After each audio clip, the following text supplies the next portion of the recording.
All right, tell me when you're ready. We are. Well, hi there. I am Preston Samlin, and I am here with Crystal Safari and her group, the Real Estate Realty LLC, Crystal Roy, at RERCharlotte.com. Is that correct? That's perfect. And the number there is 704-562-1030. Well, anyway, I'm giving a little lunch presentation today, a lunch and learn, on 5 common things that we find in home inspection. The first thing that I gave out is a seller's inspection checklist.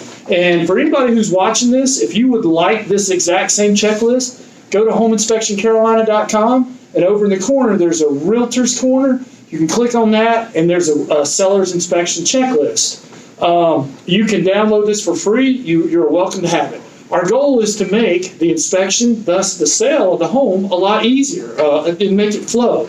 So I definitely recommend using the checklist. I'll give you a little story of how this started. My daughter and I were studying for a test one night, one of her science tests, and she says, "Daddy, isn't a home inspection kind of like a test for the house or a test for the seller?" And I said, "Well, yeah, it is." And she said, "Do they know what to study?"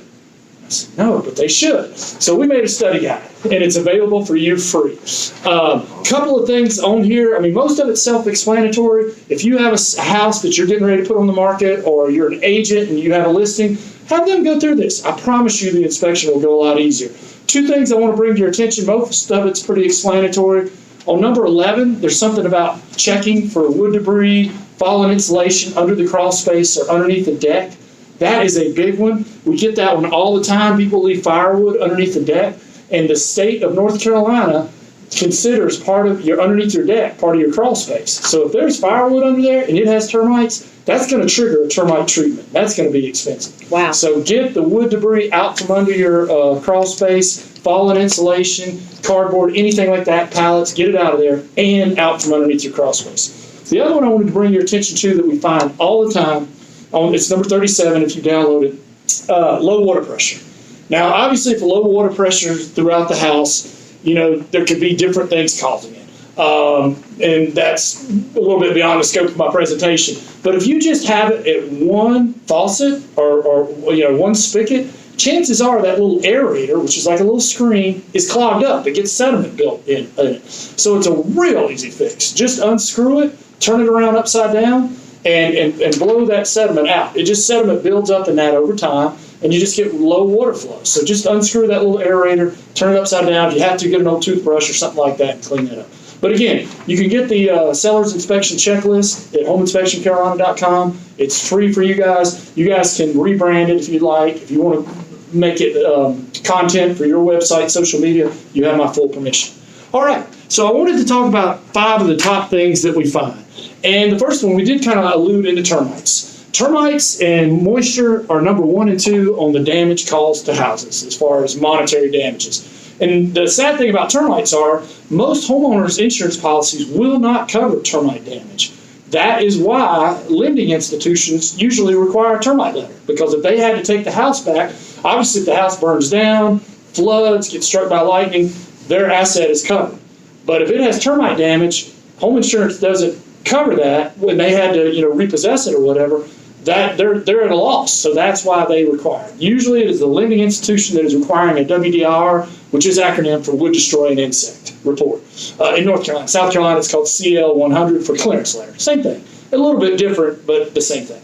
All right, so anyway, I just want to tell you a little bit about termites. Termites eat the soft wood. And what do I mean by that? If you look at the end of a board, you'll see rings. It's just when you cut a tree, you know how there's rings. There's a ring in each year of the life of a tree. And in the spring, you have that rapid growth, which is the spring wood, which is really soft. So I'll try to bring that up in there. That's what the termites like. And so when they eat it, I put it on both the cameras here, it looks like pages of a book. Yeah, I'll pass that around. But see how it's like pages of a book? That's the telltale damage for termite damage. Like pages of a book, and they also have mud or whatever the ground cover is there. That's termite damage. Now, don't get that confused with rot. This is rot and powder post beetles, but rot, you'll see this alligator ring. See, it kind of looks like it's like the back of an alligator. That's why they call it that. That's moisture damage or wood rot. Some people call it dry rot, which is kind of a misnomer. It's actually the moisture and the bacteria that feeds off the moisture also feeds on the wood. See, let me put them side by side. Termite damage, moisture damage. And then these little holes here, this is powder post beetles. That's another issue. I know some people are out there going, oh man, I'll never buy a house. As long as you have somebody, with an educated eye looking at it every year, you'll be all right. In North Carolina, where we're on the border of North and South Carolina, we have eastern subterranean termites. We don't really have too much of the Formosan termites, which they have further south. They're a lot more aggressive. The eastern subterranean termites don't do a whole lot of damage in a short amount of time. However, left unchecked, 7-8 years, they do a tremendous amount of damage. So that's why I recommend having a termite bond.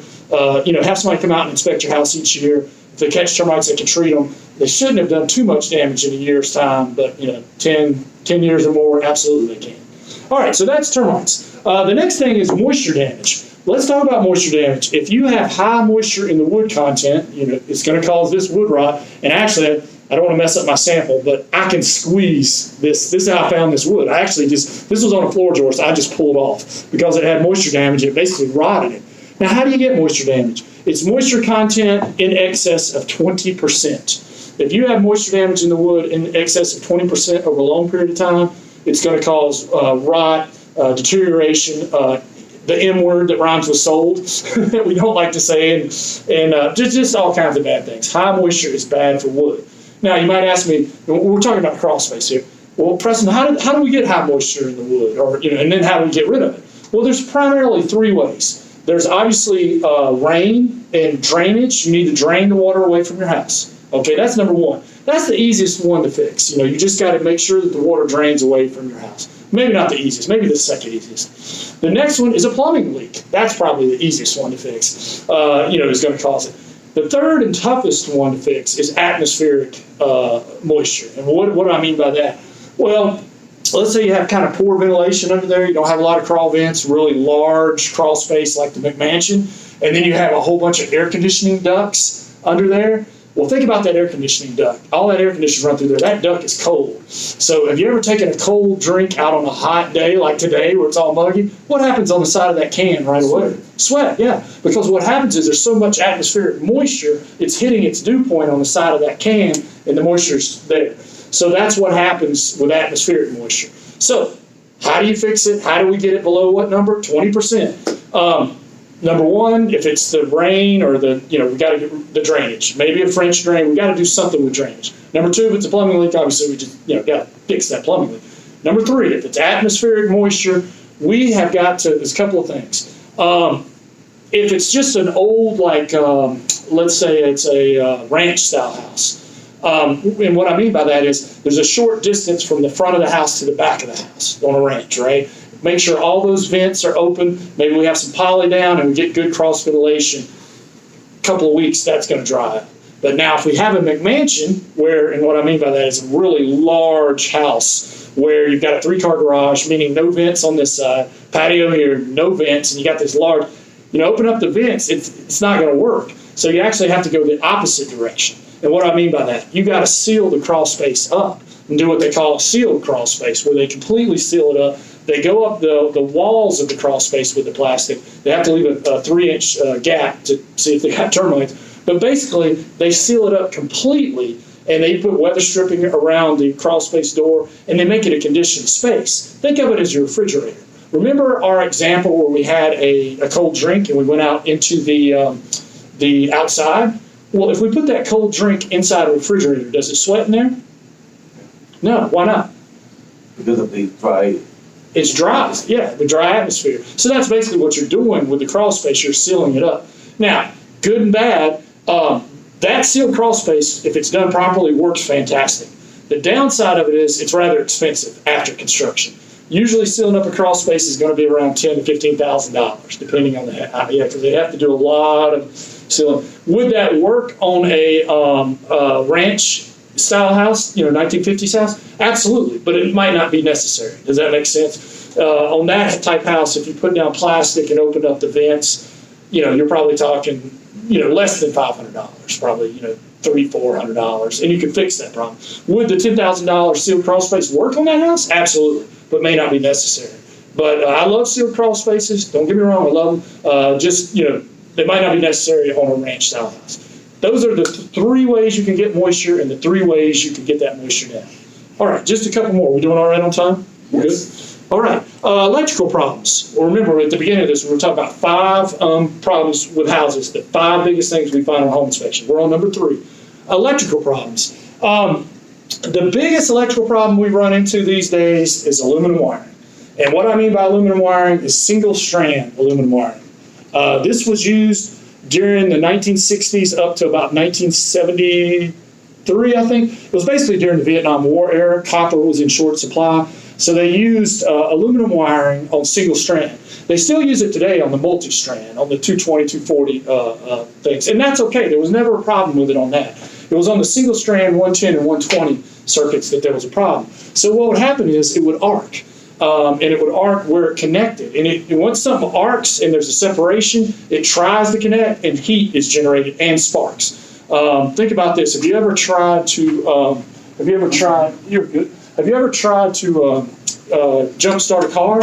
And when you hook up all the wires and you get down to that last wire that's going to make the connection, what happens? As soon as you get close, same thing. If this thing arcs and gets loose, that'll happen. So there is a fire hazard with aluminum wiring. So if you have aluminum wiring, do you have to rewire your whole house? Absolutely not. There's a couple of different methods where you just go to each outlet and pigtail it onto some copper. There's a Copalum method. There's a couple of methods that are approved, electrician. Usually you're looking at $8-10 an outlet. It's not terribly expensive. It's not terribly cheap. But I mean, if this is the right house, right neighborhood, dream neighbors, dream school, and $400 or $500 worth of pigtail and a bunch of outlets in the box is going to put this house right. I mean, to me, that's a no-brainer. I mean, every house is going to have something. And if you buy a house in the 1960s or 70s, there's a good chance you've got aluminum wiring. Now, I know what a lot of you are thinking out there. Well, I just won't buy a house in the 1960s or 1970s. Well, every year house has something, because then we move on to the plumbing. We got polybutylene in the 80s. Now, I do want to say this, though. Everything has a workaround. There's a workaround on everything. We go back to the 50s, we've got some asbestos, but there's workarounds on that too. Just with every problem, and there's probably something we're using in building products today that 20 years from now we'll be talking about, but I guarantee you there'll be a workaround on that too. So this brings us to number 4, I think, plumbing. Let's talk about plumbing. The biggest problem we run across is polybutylene piping. I say problem. It is a problem, but there's a workaround, just like the aluminum wiring. I say problem, but there's a workaround. This was first generation polybutylene. This stuff was bad. I'll be the first one to tell you. This is really bad.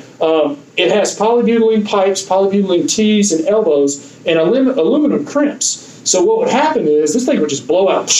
You'd be at work. Your house is filling up. You got an aquarium when you open the front door. Bad stuff. A lot of insurance companies said, you know what, we are no longer covering that. That is bad stuff. So second generation, this was a lot better. This is polybutylene, but it has copper elbows and T's and copper crimpers. Much better, much better. And that went on for probably about 10 years. The problem they found out with that, though, even the second generation, was if you have chlorinated water, which you probably do if you live in the city, eventually that chlorine will make that polybutylene brittle. And that can cause some leaking and things like that. So people always ask me, would you buy a house with polybutylene piping? Yes, I would. I just want to make sure that it's second generation, not first generation. Most of this stuff's gone. It was only for 2 years, I think, they put it anyway. And then the other thing I would do for myself personally is, I would make sure that it didn't leak, obviously, and then I would probably put some sort of water conditioner on it to take some of that salt out, which you can. And then it's not terribly expensive. It's about like you could get a really good water conditioning system, probably $500. You can obviously pay more, you can pay less, depending on how many bells and whistles, but I think you can get a really good one for $400 or $500. If in any situation ever, if $400 or $500 is between me and my dream house, that's not stopping me. Right. If it's $15,000, that might be a little different. But $500 is not going to stop me from buying my dream house. All right. So last thing, HVAC problems, and then I will just talk briefly about pre-inspections. Do we have enough time for that? Absolutely. HVAC is an acronym for heating, ventilating, and air conditioning. And the biggest thing is just people not changing their filters. If you don't change those filters often enough, what happens is that air gets around the filter that has dog hair, dirt, debris in it. And the way an air conditioning system works is, okay, so you got Freon circulating. It's constantly being expanded and contracted, okay? When it's expanded, it's cold. Just like when you ever sprayed that stuff on your computer or fix a flat, what happened to the can? It's cold, right? Cold. Because you're going from liquid to gas, expanding. That's cold. So then it goes back to the compressor, just like the namesake, compress. It goes from gas to liquid. It's heat. You ever stood outside a compressor on a hot day? It's hot. So, and it just continually does this. So the way this happens is, I'm just going to use something and pretend here. Pretend like the top of this wire is the expansion coil. So it's cold, just like that cold drink, because we keep expanding. And you notice the Freon, there's two Freon lines. One's big and one's small. The big one's cold because that's the gas, and the small one should be hot because that's the liquid. So it comes in here as a liquid, it's hot, it's expanded, it's cold, goes out as the gas line, and it needs the insulation on it or else condensation will build up on it. So the fan is blowing across this. So, and then it comes out your ducts. Now, as it comes out your ducts, the air's cooler, which feels great. That's great. But more importantly is that air blows across this cold. Remember about the condensation. The condensation builds up on it, drips down, so that air that's hitting you guys is not only cooler, but it's drier. That's why air conditioning feels so good. So, and then that drains off to the condensation line.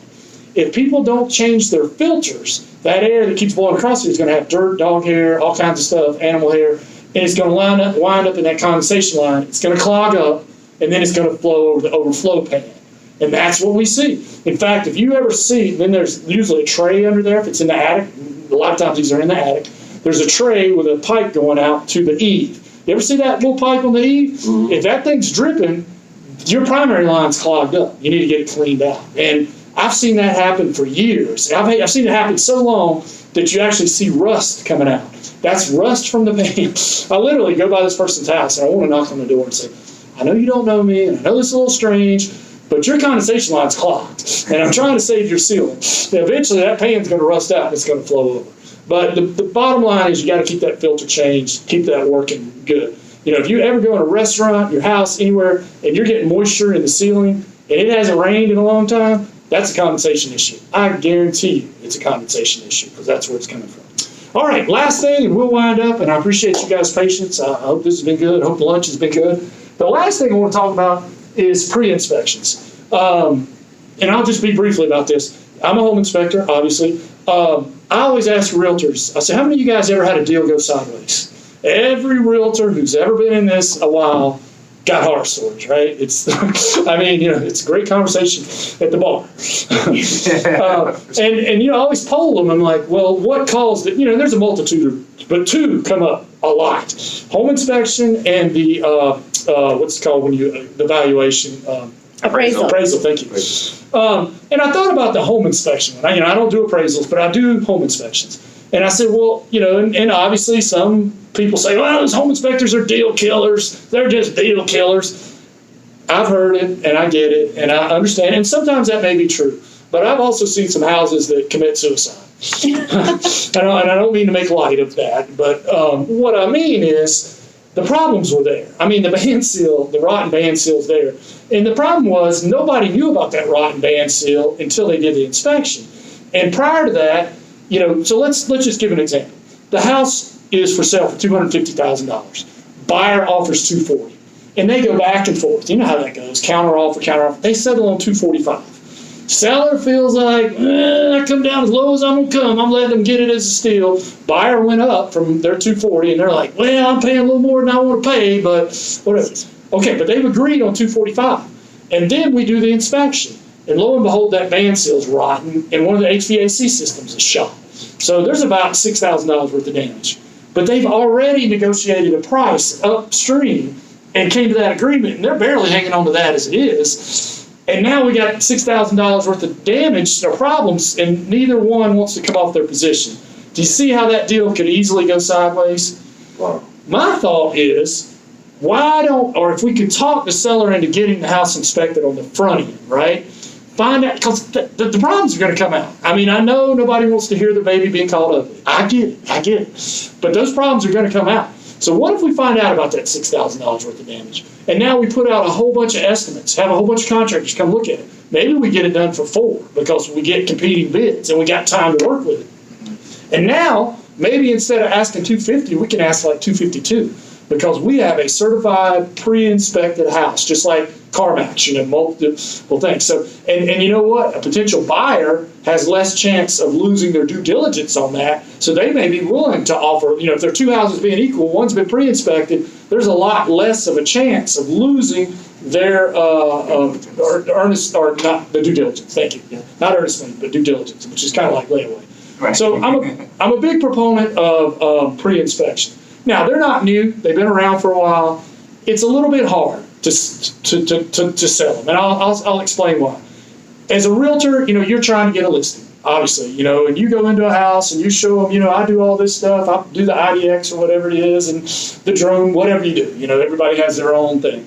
And by the way, I think you should get this house pre-inspected, find out all the problems, blah, blah, blah, and they're like, wait a minute, how much does that cost? So basically, you want them to spend $450 for somebody to come call the baby ugly, and then spend another money to get it repaired, and then you're like, listen with me. I mean, it's not what they want to hear, you know what I mean? Even though it's probably what they should hear, it's not what they want to hear. Well, I get that. So that's what we thought about with technology today. Is there a way to fix that problem? So the way we do it is we do a pre-inspection, and I'll just kind of have to explain it. You can explain it in your listing if you decide you want to do this. But we do the pre-inspection. They pay us like normal, and we upload the report. Now, we facilitate a way, we can put a sign in the yard with a code. You can put it wherever you have it. This house has been pre-inspected. For the inspection report, text, whatever the code is or the number.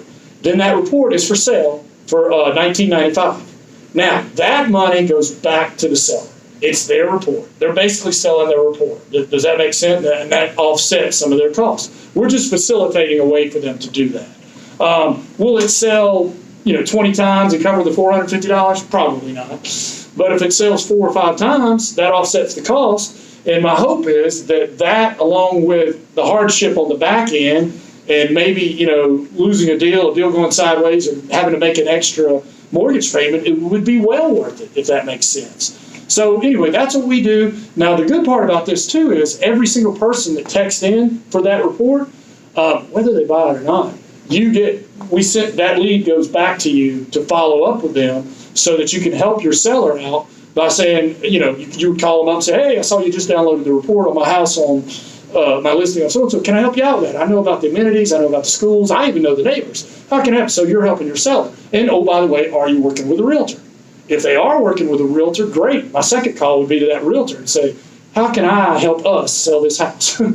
But if they're not working with a realtor, they probably need to be. And they need to be working with you. So I'm hoping it eliminates 2 problems, keeps deals from going sideways, and gets you some leads off your listings, because it's your listing, it should be your lead. Well, anyway, this is Preston Sandlin with Home Inspection Carolina. I am here today with Crystal, and we'll make sure that I get the website just right. RERCharlotte.com. It's a Real Estate Realty LLC with Crystal Roy, and her number is 704-562-1030. All right. And any